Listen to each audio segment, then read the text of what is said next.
question. Qui je suis? Qu'est-ce que je fais? Et on espère que Fallon n'est pas ce genre d'infirmière-là. Comme j'ai dit tout à l'heure, ce n'est pas exactement dans tous les hôpitaux. Parce que où je travaille déjà, on interdit les téléphones. Okay. Donc quand tu arrives, tu gardes ton téléphone. Oui. Tu gardes ton téléphone. Donc déjà là-bas, je ne suis même pas connectée. Ok. Voilà, oui. Dis-moi, dit que je te laisse souvent des messages d'amour, tu reprends après. Et concernant ce dont je parlais tout à l'heure, je fais quelques petites vidéos où les infirmières se comportent mal avec les patients. Il y a des vidéos que j'ai eu à faire sur ma page. Il y a ça là-bas. Où tu dénonces. Pour conscientiser et moraliser certaines personnes qui se comportent mal dans les hôpitaux. Donc, comme je suis les deux métiers à la fois, il va falloir que je dénonce les mœurs et j'essaye de moraliser, conscientiser les infirmières parce qu'il y a d'autres qui le font peut-être inconsciemment, il y a d'autres qui le font peut-être par nécessité. Tout le monde a secoué la tête. Il y a d'autres qui le font par nécessité, il y a d'autres qui le font inconsciemment. Mais peut-être. Deux choses, la méchanceté et l'éducation. Ouais, et aussi l'inconscience à l'intérieur. Parce que généralement, tu sais que généralement, il y a déjà les petites sœurs en fait, tu vois, qui sont là dans le domaine, tu vois, celles qui viennent en stage là. Il y a les tiktokeuses parmi, tu vois, elles savent pas que voilà, quand je suis à l'hôpital, je dois pas faire ci, je dois pas faire ça. Elles sont à l'hôpital, elles font les TikTok avec en tenue et choses qu'on n'accepte pas, tu vois. Donc elles le font inconsciemment. Non. Il y a d'autres trucs. Oui. En fait. Alors, tu penses qu'une stagiaire peut venir dans un sens sérieux? Oui. Elle décide d'avoir son téléphone pour faire le TikTok. Je poursuis deux hypothèses. La première hypothèse, soit elle voit comment D'autres font. Et la deuxième hypothèse, c'est qu'en fait, Il n'y a pas de sérieux là-bas. Oui, il n'y a pas de sérieux. Et quand il n'y a pas de sérieux, ça veut dire quoi? Ça veut dire que déjà elle est même inconsciente, elle ne sait pas ce qu'elle est en train de faire. Non, Elle fait le pas. cadre. Même si Le cadre. Parce que tu as souligné un truc tout à l'heure. C'était quand vous arrivez, on vous prend vos téléphones. Si on vous prend vos téléphones, comment celles qui viennent là font? Pour faire des TikTok. Voilà, j'ai dit, on ne généralise pas. Donc j'ai dit ceci, qu'il y a dans certains hôpitaux, comme peut-être où je travaille chez moi. Non, n'allez pas. Non, laissez-moi m'expliquer. J'ai dit tout à l'heure qu'on ne généralise pas. Comme ce dont je parlais tout à l'heure, je ne pense pas que ça peut être où je travaille. Non, parce que où je travaille, tu vois. Donc, comme j'ai dit, peut-être là-bas chez vous, on accepte les téléphones. Peut-être où je travaille à Nilon, on refuse les téléphones. Ouais. Donc maintenant là-bas chez toi, peut-être comme on n'accepte pas les téléphones, elles vont le faire inconsciemment. Donc, tu es parti avec malade. Voilà. Donc, comme on accepte les téléphones, elles vont le faire inconsciemment. Maintenant chez nous où on n'accepte pas, tu ne vas pas te permettre d'utiliser ton téléphone. Mesdames, messieurs, si vous êtes malade, allez à Nilon. Voilà. Parce que là-bas, on n'accepte pas les téléphones. Oui, à Nilon, on n'accepte pas les téléphones. Parce que le nylon, c'est le plastique. On reçoit. Alors, je une seconde. Je voulais revenir sur en fait, tout à l'heure, tu disais quelque chose de très pertinent. C'est un problème d'éducation. On a un gros problème d'éducation dans notre pays. Ok?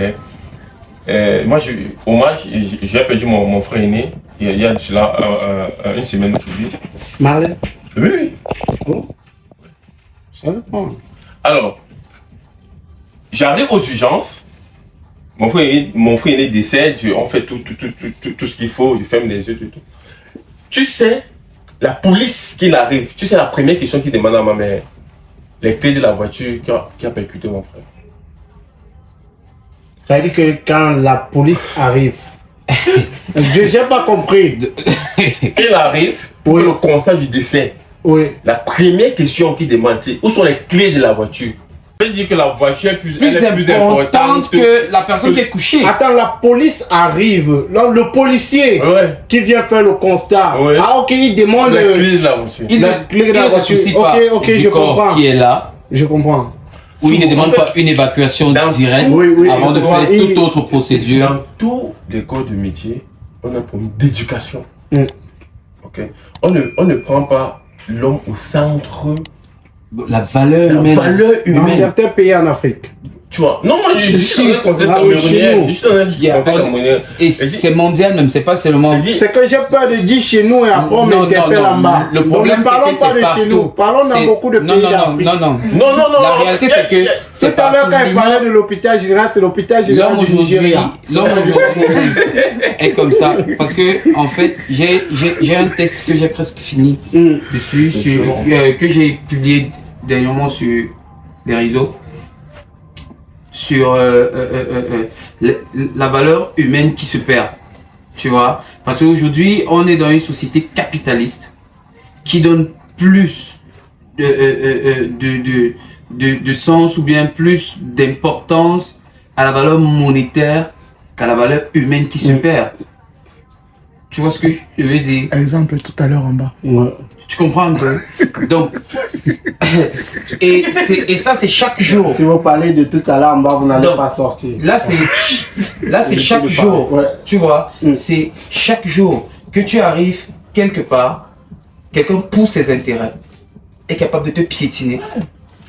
Dans le showbiz, c'est quelque chose qui se voit chaque jour où les gens entre eux qui ne se détestent pas vraiment, mais sont prêts à se piétiner pour réussir. Donc en fait c'est réussir à tout prix et pour certains c'est à tous les prix. Et une fois que tu as clamsé, ils versent des larmes. Et va pas croire que ce sont des larmes de crocodile. Ces larmes parfois sont sincères parce que la mort, comme on dit, comme je dis toujours, ça en fait. Tu vois, c'est la seule chose qui est vraie. Du coup, comme je dis toujours dans mes écrits, je n'ai pas peur de mourir parce que la mort ça en fait. Mais j'ai peur de mourir incompris. Et c'est peut-être ça le combat de beaucoup d'artistes, c'est qu'on comprenne le combat qu'ils sont en train de mener, qu'on comprenne de quoi ils sont en train de parler. Et je crois que c'est peut-être ça la difficulté quand on est artiste. Je crois qu'on était au Domaf il y a quelques jours seulement. Et je ne te comprenais pas. Tu vois? On avait une discussion qui était assez bizarre. Assez bizarre. Qui est devenue assez bizarre parce que la complexité était très complexe. Voilà. Et c'est vrai qu'on ne parlait pas le débat ou alors le sujet de l'émission, c'est pas les hôpitaux, mais c'est important. Parce que quelqu'un parmi nous peut tomber juste après cette émission. Il faudrait qu'on attire l'attention sur le fait que l'être humain doit être au centre des préoccupations, encore plus du personnel médical. Donc commençons déjà par ces personnes-là. Fallon Dior qui fait partie du personnel. Association Non, c'est pour ça aussi que il faut qu'on fasse ça. Après tout ce temps d'hibernation, parce que ça fait environ 3 ans. Ça fait environ 3 ans que je suis resté dans le noir et que j'essaye de travailler tant bien que mal, d'avoir toutes ces réflexions là. Tu verras peut-être tout à l'heure les briques du travail qui sont là, que ce soit en vidéo, que ce soit en truc. Ça tourne autour de tout ça. C'est forcément un projet qui arrive, qui est en train de se dessiner, qui s'appellera Chambre Noire.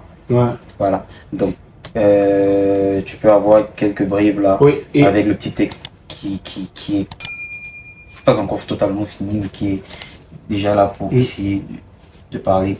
Donc je voudrais en fait que les gens puissent comprendre que quel que soit ce qu'on dit, quel que soit ce qu'on fait, quel que soit ce qu'on acquiert à un moment, l'humain reste la valeur sûre.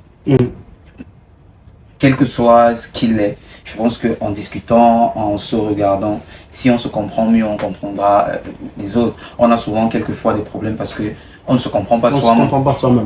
Le problème c'est qu'on ne se comprend pas soi-même. Et si tu ne te comprends pas, comment tu comprends ceux qui sont autour de toi après? Donc c'est en fait ça. C'est pour ça que le Wikimédia, on a un gros travail. Voilà, vous avez un énorme travail sur Wikipédia. Et on parle toujours de Wikipédia et on parle toujours avec la comédie qui nous prêtera certainement sa voix, certainement son image, sa beauté. Voilà, c'est pas sorti s'il te plaît, tu peux me prêter. C'est sorti de la vie de ton amoureux. Tu peux me prêter ton numéro de téléphone, Fallon Dior? On prend sur le manager. Ok. Oh là là.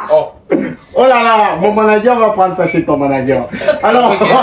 C'est une histoire de manager. Oui.